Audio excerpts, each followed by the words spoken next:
Hi hello అండి, నమస్తే అండి. మీరు చూస్తున్నారు కదా ఈ ఇసురువలతో ఈ కాలువలో అయితే వల వేయడం అయితే జరుగుతుంది.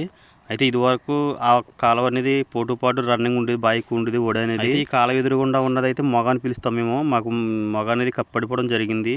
ఈ కప్పడిపోవడం అంటే మొగ అంటే సముద్రంకి ఒక కాలువలాగా ఉంటుంది. ఆ కాలువ ఇది కప్పడిపోవడం వల్ల ఏంటంటే వీళ్ళకి అసలు కూరక అనేది కూడా దొరకడానికి కూడా కష్టంగా ఉన్నది. ఎందుకంటే సముద్రంలో వాటర్ అనేది పర్రలోకి వస్తే ఆ పర్రలో ఉన్న చేపలు, రొయ్యలు కానీ ఆ ఒడికి ఎదురు వెళ్తూ ఉంటాయి. అలాగే సముద్రంలో ఉన్న చిన్న చిన్న జీవి అదే పుట్టగంటారు కదా, చిన్న చిన్న పిల్లలు కూడా అవన్నీ ఇందులోకి వచ్చి ఎదిగిన తర్వాత మళ్ళీ ఒడికి ఎదురు వెళ్తూ ఉంటాయి. ఇప్పుడైతే అవకాశం లేదు, సముద్రం వాటర్ రావడం మానేసింది. అంత పైనుంచి సప్నీరు రావడం వల్ల ఆ పర్లో ఉన్న చేపలు, రొయ్యలు అన్నీ కూడా అందులో ఉండిపోతున్నాయి, ఇందులోకి రావడం జరగట్లేదు. చూశారు కదా ఈ కట్టుపరుగు గురించి. ఇంచుమించు ఆయన 10 ఆటల పైన వేస్తే ఇప్పటికి ఒక పరుగు అయితే దొరికింది. ఇదివరకు అయితే అలాంటి పరుగులు 10, 20 కూడా పడిపోయి ఒక్కొక్క ఆటికి. ఇప్పుడు అది ఏమీ లేదు, మొత్తం చాలా ఇబ్బందిగా ఉంటుంది. కూర దొరకకుండా కూడా ఇబ్బంది ఉంటుంది.